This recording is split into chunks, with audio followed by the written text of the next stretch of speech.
আসসালামু আলাইকুম। আজকে আমরা আলোচনা করব হচ্ছে রেগুলেশন অফ হার্ট অ্যাকশন। তো এই টপিকটা এটা রিটেনের জন্য খুব একটা ইম্পর্ট্যান্ট না, এটা ভাইভাতে খুব বেশি জিজ্ঞেস করে আর কি। তো রেগুলেশন অফ হার্ট পাম্পিং এটা একটা আমরা যদি আগে প্রথমত বেসিক কথাটা বলে ফেলি, যে একটা হার্ট আমরা আগের লেকচারগুলোতে দেখেছিলাম যে হার্ট বিট করে অ্যাসিনোডের মাধ্যমে পার মিনিটে 60 to 90 বিট সে কমপ্লিট করে। তো এই 60 to 90 বিটের মধ্যে পুরোটাই কিন্তু সে অ্যাসেনোড নিজে তৈরি করে, তাকে কেউ কন্ট্রোল করে না। এটাকে আমরা বলেছিলাম অটোমেটিসিটি বা অটো রিদমিসিটি। হ্যাঁ, তো এই অ্যাসেনোডের যে ইম্পালস জেনারেশন পাওয়ার বা এই ইম্পালসটা পুরো হার্টের মধ্যে ছড়াই পড়ার যে একটা ক্যাপেবিলিটি হার্টের, এই পুরো জিনিসটার উপর আদার কিছু জিনিসের একটা প্রভাব আছে, ওটাকে আমরা বলি হচ্ছে রেগুলেশন অফ হার্ট। এটা দুইটা মেকানিজম হয়ে থাকে, একটা হচ্ছে ইন্ট্রিনসিক মেকানিজম আর একটা হচ্ছে নার্ভাস কন্ট্রোল। তো ইন্ট্রিনসিক মেকানিজমটা বেসিক্যালি হার্টের ভলিউম, কতটুকু ব্লাড আসে, ব্লাড ভলিউমের উপর ডিপেন্ডেন্ট। আর নার্ভাস সিস্টেম যেটা, সেটা হচ্ছে অটোনমিক নার্ভাস কন্ট্রোলের মাধ্যমে হয়ে থাকে, আমরা দেখব একটু পরেই। তো intrinsic regulation of heart pumping এটা আসলে বেসিক্যালি ফ্র্যাঙ্ক স্টার্লিং যে মেকানিজম বা ফ্র্যাঙ্ক স্টার্লিং ল যেটা আমরা বুঝিয়েছিলাম প্রপার্টিসে, সেটাই আর কি বেসিক্যালি। তো এখানে এই ফ্র্যাঙ্ক স্টার্লিং লটা আমরা এখানে বোঝাতে যাব না, এখানে দুইটা কথা ইম্পর্ট্যান্ট, সেটা হচ্ছে হেটারোমেট্রিক রেগুলেশন এবং আরেকটা হচ্ছে হোমোমেট্রিক রেগুলেশন। তো হেটারোমেট্রিক রেগুলেশনটা হচ্ছে মাসেল ফাইবার এর লেন্থের সাথে রিলেটেড, যেটা মানে ফ্র্যাঙ্ক স্টার্লিং ল যেটা, সেটা আর কি হেটারোমেট্রিক রেগুলেশন। আর আদার সাইডে যেটা আছে যে contractility of heart independent of length, মানে লেন্থের উপর ডিপেন্ডেন্ট না, কতটুকু ব্লাড কতটুকু আসলো, আসার পরে হার্টটা কতটুকু স্ট্রেসড হয়ে লেন্থ বেড়ে গেলো বা কমে গেলো সেটার উপর ডিপেন্ডেন্ট না, এরকম যে কন্ট্রোলটা, সেটাকে আমরা বলি হচ্ছে হোমোমেট্রিক রেগুলেশন। তো এটাই হচ্ছে অটোনমিক নার্ভাস রেগুলেশন বেসিক্যালি। তো আমরা এটা সামনেই পড়বো। তো হেটারোমেট্রিক হচ্ছে ফ্র্যাঙ্ক স্টার্লিং লয়ের মাধ্যমে যে কন্ট্রোল মেকানিজম বা লেন্থের মাধ্যমে যে কন্ট্রোল মেকানিজম, এটাকে বলি হেটারোমেট্রিক রেগুলেশন। আর নার্ভাস কন্ট্রোল যেটা, সেটাকে আমরা বলি হচ্ছে হোমোমেট্রিক রেগুলেশন।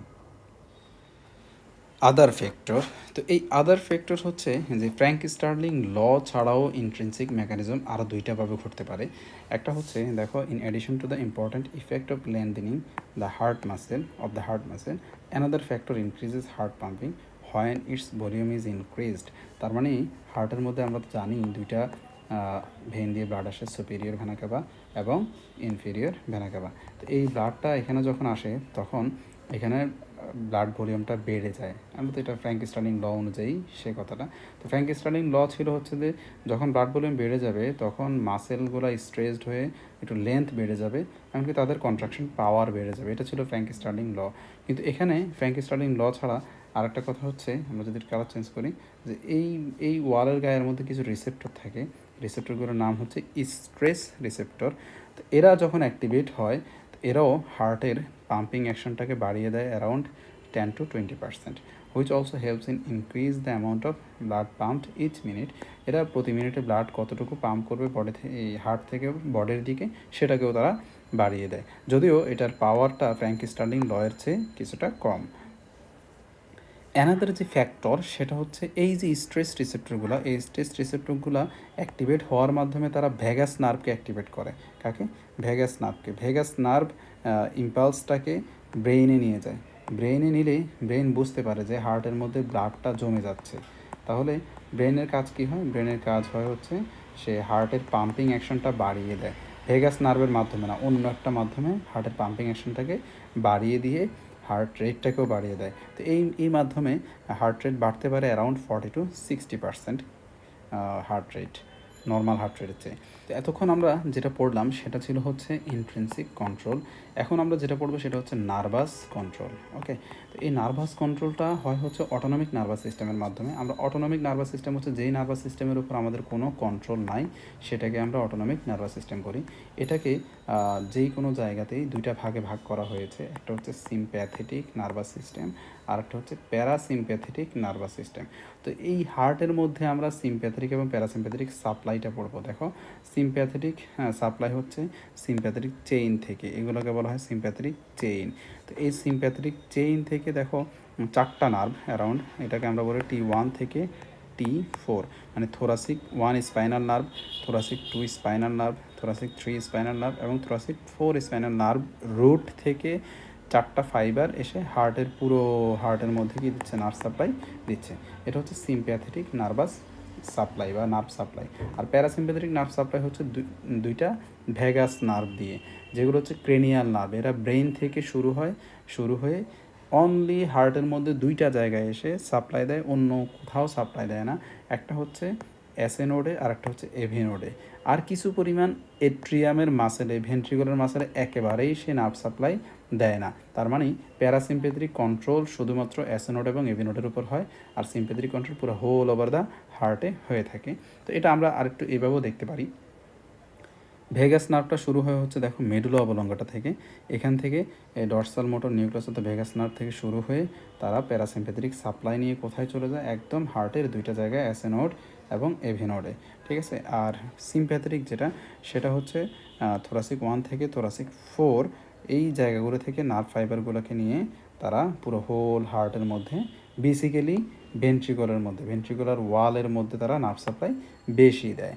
তো এখানে একটা জিনিস, যে মেডুলা অবলঙ্গটায় দুইটা সেন্টার আছে আমাদের, একটা হচ্ছে যে কার্ডিও অ্যাক্সিলারেটরি সেন্টার বা সিম্প্যাথেটিক সেন্টার যেটা এটা, আর একটা হচ্ছে কার্ডিও ইনহিবিটরি সেন্টার যেটা হচ্ছে সরাসরি ভ্যাগাস নার্ভের সাথে কানেক্টেড থাকে। তাহলে দুইটা সেন্টারই হচ্ছে কোথা থেকে, ইনহিবিটরি এবং অ্যাক্সিলারেটরি, দুইটাই হচ্ছে মেডুলা অবলঙ্গটা থাকে। অ্যাকশনস অন হার্ট, প্রথমত সিম্প্যাথেটিক নার্ভ এটা হার্টকে স্টিমুলেট করে, মানে হার্ট রেটটাকে নর্মাল হার্ট রেট 60 to 90, তো এটা থেকে বাড়িয়ে দিবে। আর প্যারাসিম্প্যাথেটিকের কাজ হচ্ছে ইনহিবিট করবে, মানে এটা প্যারা দিবে, হার্টকে প্যারা দিয়ে হার্টকে পুরো ধ্বংস করে দিবে, এরকম মনে রাখার চেষ্টা করবো আর কি। Other name of sympathetic nervous system কী কী, adrenergic nervous system, emergency nervous system. আর প্যারাসিম্প্যাথেটিকের আদার নাম হচ্ছে cholinergic nervous system and inhibitory nervous system. তো এটাকে আমরা তাহলে স্টিমুলেটরি নার্ভাস সিস্টেম বলতে পারি। তাহলে এই যে কোশ্চেনগুলো একটু ঘুরিয়ে আসতে পারে, যে what are the actions of sympathetic nerve on heart, এটা না এসে আসতে পারে what are the actions of adrenergic nervous system on heart, what are the actions of emergency nervous system on heart, এরকম ঘুরিয়ে ঘুরিয়ে কোশ্চেন আসতে পারে। আবার এখানে একইভাবে কোশ্চেন আসতে পারে what are the actions of parasympathetic nerve on heart, what are the actions of cholinergic nervous system on heart, what are the actions of inhibitory nervous system on heart, এরকম ঘুরে question আসতে পারে। Mechanism of vagal effects or vagal tone, মানে আমরা যেটা পড়তেছি vagus নার্ভের মাধ্যমে কোনটা হয়, প্যারাসিম্প্যাথেটিকটা হয়। তাহলে আমরা প্যারাসিম্প্যাথেটিক নার্ভাস সিস্টেমের ইফেক্ট এবং মেকানিজম সব কিছু পড়তেছি একসাথে। প্রথম কথা, এই নার্ভগুলা কোন নিউরোট্রান্সমিটারের মাধ্যমে ইম্পালসটাকে ক্যারি করে হার্টের মধ্যে নিয়ে আসে, অ্যাসিটাইলকোলিন রিসেপ্টরের মাধ্যমে, অ্যাসিটাইলকোলিন নিউরোট্রান্সমিটারের মাধ্যমে। এরা টার্গেট কোথায়, এদের টার্গেট কি, হার্টের মধ্যে এদের টার্গেট হচ্ছে এসএ নোড এবং এভি নোড অনলি, তবে ফিউ এট্রিয়াল মাসেল ফাইবারও এদের টার্গেট থাকে, মানে এদের এখানে মাসেল নিউরো মাস্কুলার জাংশন থাকে, যার মাধ্যমে এরা কন্ট্রোল করতে পারে।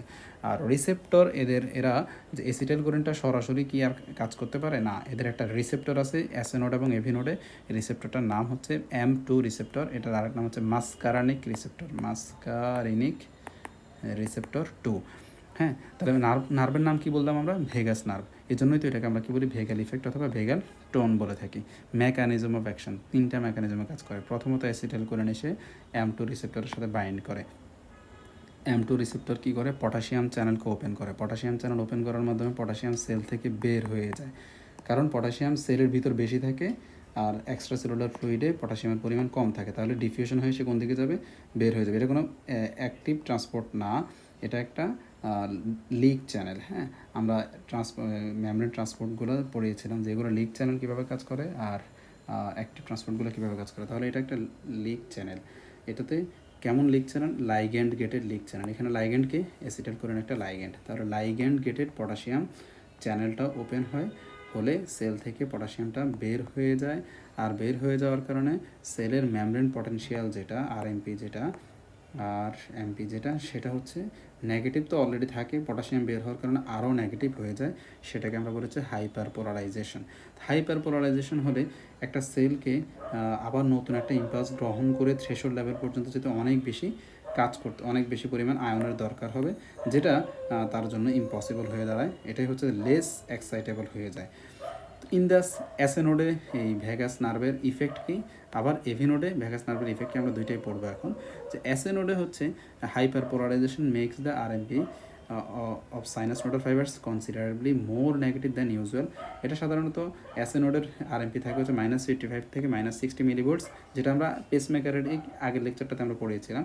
তো এখানে এই ভেগাল টোনের কারণে আরএমপিটা আরও কমে যায়, হাইপার পোলারাইজ হয়ে -65 থেকে -75 মিলিভোল্ট হয়ে যায়, যার কারণে যে আমাদের পেসমেকার পটেনশিয়ালের ইনিশিয়াল পার্টে সোডিয়াম ঢোকে এবং লেটার পার্টে ক্যালসিয়াম 2+ ঢোকে। তো এই দুইটা ঢুকে একটা থ্রেশোল্ড লেভেল পর্যন্ত আসে, তারপরে হচ্ছে অ্যাকশন পটেনশিয়ালের ডিপোলারাইজেশন ঘটে। তাহলে এই যে থ্রেশোল্ড লেভেল পর্যন্ত আসতে তাদের কষ্ট অনেক বেশি হয়ে যায়, এমনকি requires much longer time to reach the threshold potential for excitation. This requirement greatly slows the heart rhythmicity. হার্টের রিদমিসিটিটা বা পেসমেকারের যে অ্যাক্টিভিটিটা সেটা কমিয়ে দেয়। এটা যদি ভ্যাগাল স্টিমুলেশন যদি অনেক বেশি হয় তাহলে এই পুরো সেলফ অ্যাক্সেলারেশন প্রসেসটা একদম বন্ধ হয়ে যেতে পারে, স্টপও হয়ে যেতে পারে। হ্যাঁ, ওকে।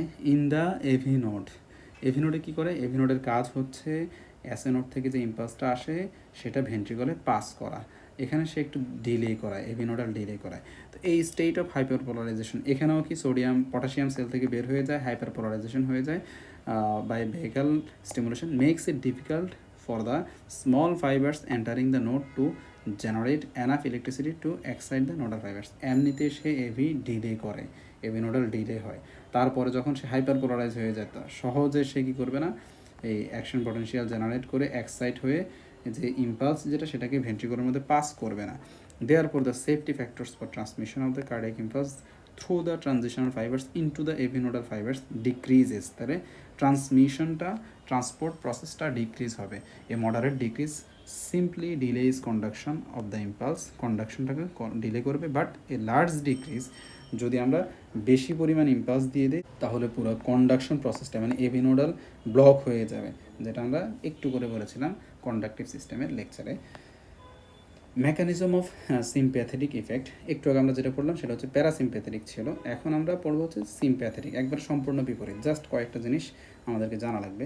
এখানে নিউরো ট্রান্সমিটার হিসেবে কাজ করে অ্যাড্রেনালিন অথবা এপিনেফ্রিন, আর নর অ্যাড্রেনালিন অথবা নর এপিনেফ্রিন। মানে অ্যাড্রেনালিনের আরেক নাম হচ্ছে এপিনেফ্রিন, নর অ্যাড্রেনালিনের আরেক নাম হচ্ছে নর এপিনেফ্রিন।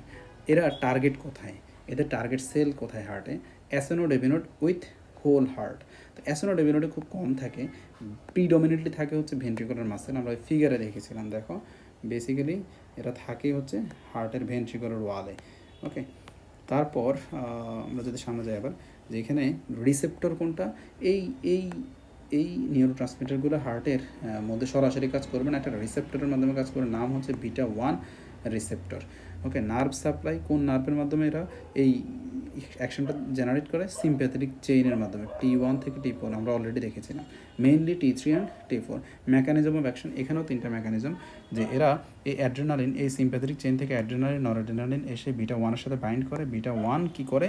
β1 হচ্ছে it increases the permeability of the fibers membrane to sodium and calcium ions. Sodium এবং ক্যালসিয়াম আয়নের প্রতি পারমিয়াবিলিটি বেড়ে গেলে পেসমেকার পটেনশিয়াল বেড়ে যাবে। এটা হচ্ছে এই আমাদের কি স্লাইডে আমরা যেটা পড়েছিলাম আর কি, যে পেসমেকার সেল এবং কন্ডাকটিভ সিস্টেমের সেলের জন্য পেসমেকার পটেনশিয়ালটাকে সে সহজ করে দিবে। কিন্তু কন্ট্রাকটাইল ইউনিট বা ভেন্ট্রিকুলার যে মাসেলগুলো সোডিয়াম এবং ক্যালসিয়ামের প্রতি আমাদের যদি পারমিয়াবিলিটি বেড়ে যায় তাহলে কি হবে? ডিপোলারাইজেশন হবে আর প্ল্যাটো ফেজটা সহজ হয়ে যাবে তার জন্য। এই দুইটা ঘটনা ঘটবে। তাহলে দুইটা জিনিস আমরা পেলাম কি স্লাইড অনুযায়ী। তোমরা যারা আমাদের আগের লেকচারটা করেছো তারা খুব সহজেই বুঝতেছো যে পেসমেকার পটেনশিয়ালকে সহজ করে দিবে, কারণ সোডিয়াম এবং পটাশিয়াম, সোডিয়ামের মাধ্যমে ইনিশিয়াল পার্ট, ক্যালসিয়ামের মাধ্যমে, পটাশিয়াম না ক্যালসিয়ামের মাধ্যমে লেটার পার্ট সহজ হবে।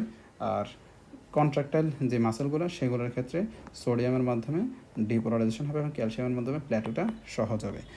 In the sinus node, an increase of sodium calcium permeability causes more positive resting membrane potential. It also causes an increased rate of upward drift of diastolic membrane potential towards the threshold level of for self excitation. এটা আমরা already বলেছি, thus accelerating self excitation increases heart rate. AV node কি করে? Increase sodium and calcium permeability makes it easier for the action potential to excite each succeeding portion of the conducting fibers nodal. তারপরে এটা conduction প্রসেসটাকে, এভিনোডাল ডিলেটাকে সে কমায়, এভিনোডাল যে ডিলেটা হয় এই ডিলেটাকে সে কমিয়ে দেয়। In atrial and ventricular muscle contractile ইউনিটের যেই মাসেলগুলো সেলগুলো তাদের ক্ষেত্রে কী করে increases in permeability to calcium ions is partially responsible for the increase in contractile strength of cardiac muscle, কারণ তারা ক্যালসিয়ামের মধ্যে প্ল্যাটো ফেজটাকে বাড়িয়ে দেয়। আর আমরা আমাদের লেকচারে অলরেডি দেখিয়েছিলাম যে প্ল্যাটো ফেজে কার্ডিয়াক মাসেলের কন্ট্রাকশন হয়। ওকে, তার কন্ট্রাকশনের স্ট্রেংথও বেড়ে যায় সিম্প্যাথেটিকের কারণে, তার ফোর্স অফ কন্ট্রাকশন বেড়ে যাবে। কী বেড়ে যাবে? ফোর্স অফ কন্ট্রাকশন বেড়ে যাবে। আমরা বলবো সামনে, this is because calcium ions play a powerful role in exciting the contractile process of the myofibrils. Summary of the actions on heart effects of sympathetic nervous system all are positive. দেখো 4টা effect হতে পারে: ক্রনোট্রপিক, inotropic, ড্রমোট্রপিক, বাথোমোট্রপিক। ক্রনোট্রপিক হচ্ছে heart rate, as নোডের মাধ্যমে যদি heart rate বেড়ে যায় সেটাকে বলা, হার্ট রেট বাড়া বা কমাটাকে বলা ক্রনোট্রপি, বেড়ে যাওয়াকে বলা হয়। তাহলে এখানে সিম্প্যাথেটিক নার্ভাস সিস্টেম কী করে হার্ট রেট বাড়িয়ে দিবে? পজিটিভ হার্ট রেট বাড়িয়ে দিবে। ইনোট্রপিক হচ্ছে যে ফোর্স অফ কন্ট্রাকশন। ইনোট্রপিক হচ্ছে কি? ফোর্স অফ কন্ট্রাকশন, মানে কত শক্তি দিয়ে সে কন্ট্রাক্ট করে ব্লাডটাকে হার্ট থেকে বের করবে, এটাকে বলা হয় ইনোট্রপি। সিম্প্যাথেটিক নার্ভাস সিস্টেমের মাধ্যমে ইনোট্রপিক ইফেক্টটা এটাও বেড়ে যাবে, ফোর্স অফ কন্ট্রাকশনে বেড়ে যাবে। ড্রমোট্রপিক ইফেক্ট হচ্ছে এভিনোডাল যে ডিলেটা, এই ডিলেটাকে বলা হয় ড্রমোট্রপি, বা একটা কন্ডাকশন অ্যাসেনোড থেকে পুরো হার্টের মধ্যে ছড়াই পড়ার যে সময়টা, এটাকে বলা হয় ড্রমোট্রপি, বা এটাকে আমরা বলি হচ্ছে যে কন্ডাকশন ভ্যালোসিটি। কী বলে এটাকে? Conduction velocity. তাহলে কন্ডাকশন ভ্যালোসিটি সিম্প্যাথেটিক নার্ভাস সিস্টেমের মাধ্যমে বেড়ে যাবে, তাহলে পজিটিভ ড্রমোট্রপিক ইফেক্ট। তারপর বাথোমোট্রপিক ইফেক্ট হচ্ছে যে কন্ডাকশন আসলো কিন্তু মনে করো যে মাসলটা কন্ট্রাকশন করলো না, তাহলে এটার জন্য অবশ্যই একটা এক্সাইটেবিলিটির দরকার আছে, মানে তার মাঝে ওই যে একটু আগে আমরা দেখলাম যে সোডিয়াম এবং ক্যালসিয়ামের প্রতি এক্সাইটেবল, পারমিয়েবল বেশি হওয়ার কারণে এক্সাইটেবল হয়ে যায় বেশি। তাহলে বাথোমোট্রপিক ইফেক্ট হচ্ছে যে এক্সাইটেবিলিটি, একটা ইম্পালস আসলো, এই ইম্পালসটার মাধ্যমে একটা অ্যাকশন পটেনশিয়াল জেনারেট করতে পারবে কি পারবে না সেটা। তাহলে বাথোমোট্রপিক ইফেক্ট সিম্প্যাথেটিক নার্ভাস সিস্টেমের মাধ্যমে বেড়ে যায়, এক্সাইটেবিলিটি বেড়ে যায়, যার কারণে সহজে অ্যাকশন পটেনশিয়াল জেনারেট করতে পারে। তাহলে আমরা কি বুঝলাম? Effects of sympathetic nervous system হচ্ছে positive chronotropic effect, positive inotropic effect এবং positive dromotropic effect, positive bathmotropic effect. আর প্যারাসিম্প্যাথেটিক নার্ভাস সিস্টেমের মাধ্যমে সব কিছু তার বিপরীত হবে। ক্রনোট্রপিক বা হার্ট রেট সে কমিয়ে দিবে, নেগেটিভ ক্রনোট্রপিক ইফেক্ট। ইনোট্রপিক ইফেক্ট বা ফোর্স অফ কন্ট্রাকশন কমিয়ে দিবে, এটাকে বলা হয় নেগেটিভ ইনোট্রপিক ইফেক্ট। আর কন্ডাকশন ভ্যালোসিটি কমিয়ে দিবে, এটাকে বলা হয় নেগেটিভ ড্রমোট্রপিক ইফেক্ট। আর এক্সাইটেবিলিটি কমিয়ে দিবে, এটাকে বলা হয় নেগেটিভ বাথোমোট্রপিক ইফেক্ট। এটা হচ্ছে প্যারাসিম্প্যাথেটিকের ক্ষেত্রে। Effects of digitalis on heart, এটা আমরা আমাদের ইউটিউব চ্যানেলে অলরেডি একদম পুরো সিভিএস ফিজিওলজি শুরু করার একদম আগেই একটা ভিডিও দিয়েছিলাম। ওই ভিডিওটা আসলে এই এতক্ষণ যা পড়িয়েছি সেগুলো, এমনকি এই টপিকটার একটা সামারি ভিডিও, তোমরা এটা দেখে নিতে পারো, ভাইভাতে জিজ্ঞেস করে মাঝে মাঝে অনার্স দেওয়ার জন্য। Effects of potassium ions on heart. তো first of all potassium ion যদি সেলের ভিতর, যদি আমরা জানি সেলের ভিতর পটাশিয়াম বেশি থাকে এবং বাহিরে কম থাকে, এখন কোনো কারণে বডিতে যদি হাইপার ক্যালেমিয়া হয়, মানে পটাশিয়াম আয়ন বেড়ে গেল, তো এই পটাশিয়াম আয়ন যদি সেলের ভিতর বেড়ে যায়, তাহলে সেলের ভিতর থেকে রিপোলারাইজেশনের সময় একটা অ্যাকশন পটেনশিয়াল আরএমপি, ডিপোলারাইজেশন, তারপর হচ্ছে Plato, initial rapid depolarisation, Plato, তারপর রিপোলারাইজেশন, এরকম তো, তাই তো? যে কার্ডিয়াক মাসেলের কন্ট্রাকশনের যে অ্যাকশন পটেনশিয়ালটা সেটা তো এরকমই, তাই না? তাহলে এই যে পটাশিয়াম যদি সেলের বাইরে বেশি থাকে, এই পটাশিয়াম সেলের ভিতর থেকে বের হবে না, যার কারণে রিপোলারাইজেশন প্রসেসটা ইনহিবিট হবে না আর কি, বা একটা cell, muscle cell, cardiac muscle cell depolarized অবস্থায় থেকে যাবে। তাহলে এই ডিপোলারাইজড অবস্থায় থেকে গেলে ফার্দার যদি কোনো অ্যাকশন পটেনশিয়াল আসে বা যদি প্ল্যাটো ফেজে সে থেকে যায়, তাহলে এটা রিফ্র্যাক্টরি পিরিয়ড ফেজে সে থেকে যাচ্ছে, রিফ্র্যাক্টরি কন্ডিশনে থেকে যাচ্ছে, যার কারণে ফার্দার কোনো স্টিমুলাস আসলে হার্টটা আর নতুন করে অ্যাকশন পটেনশিয়াল জেনারেট করতে পারবে না। কারণ আমরা জানি যে রিফ্র্যাক্টরি পিরিয়ড দুই ধরনের, একটা হচ্ছে এটু পর্যন্ত, এটাকে বলে আমরা অ্যাবসোলিউট রিফ্র্যাক্টরি পিরিয়ড। এরপরে এই যে আরএমপির এতটুকু পর্যন্ত, এতটুকু সময়টাকে আমরা বলেছি রিলেটিভ রিফ্র্যাক্টরি পিরিয়ড। তাহলে এই জায়গায় নর্মাল হার্ট তো আর শক্তিশালী কোনো ইম্পালস পাঠাবে না, নর্মাল হার্ট। তাহলে হাইপার ক্যালেমিয়া হলে এই সেলগুলা, নর্মাল একটা সেল এই জায়গায় যদি ডিপোলারাইজড অবস্থায় থেকে যায়, তাহলে সে হার্টের যে নর্মাল ইম্পালসটা তৈরি হচ্ছে সেটার প্রতি সে এক্সাইটেবিলিটি দেখাবে না, মানে রিলেটিভ রিফ্র্যাক্টরি পিরিয়ডের জন্য সে নতুন করে অ্যাকশন পটেনশিয়াল জেনারেট করতে পারবে না। তাহলে একটা সময় গিয়ে কিন্তু হার্টটা বিটটা বন্ধ হয়ে যাবে, মানুষটা মারাও যেতে পারে। এই কথাগুলো এখানে লেখা আছে। The effects results partially from the fact that a high potassium concentration in the extracellular fluid decreases the resting memory potential in the cardiac muscle fibers, that is A high extracellular fluid potassium concentration partially depolarizes the cell membrane. Partially depolarized cell membrane মানে হচ্ছে এখনও সে আরএমপিতে back করে নাই, মানে সে relative refractory পিরিয়ডে পড়ে আছে। তাহলে এখন এই জায়গা থেকে নতুন আর একটা অ্যাকশন পটেনশিয়াল তৈরি করতে হলে যে স্টিমুলাসটা দরকার হবে সেটা হচ্ছে এক্সট্রা অর্ডিনারিলি স্ট্রঙ্গার হতে হবে, কিন্তু এই এক্সট্রা অর্ডিনারিলি স্ট্রঙ্গার কোনো স্টিমুলাস হার্ট নর্মালি তৈরি করে না। Effects of ions on heart, second হচ্ছে calcium ions. Excess calcium ion causes effects almost exactly opposite to that of potassium ions, causing the heart to move towards spastic condition. তাহলে পটাশিয়ামের কারণে হচ্ছে flaccid একটা heart হয়ে যাবে, মানে হার্টটা থলথলে type হয়ে যাবে, নরম। কিন্তু ক্যালসিয়াম যদি বেশি হয়, ক্যালসিয়ামের কারণে আমরা জানি যে কন্ট্রাকশন হয়, প্ল্যাটো ফেজটা হয়। তাহলে ক্যালসিয়াম বেশি হয়ে গেছে, অতিরিক্ত ক্যালসিয়াম কার্ডিয়াক মাসেলের মধ্যে ঢুকে মাসেলটাকে জাস্ট কন্ট্রাক্টেড করে রেখে দেবে, কন্ট্রাকশন প্রসেসটাকে কন্টিনিউয়াসলি সে ধরে রাখতে পারবে। This effect is caused by direct effect on calcium to initiate the cardiac contractile process. Okay, conversely deficiency of calcium causes cardiac weakness similar to that of effect of high potassium.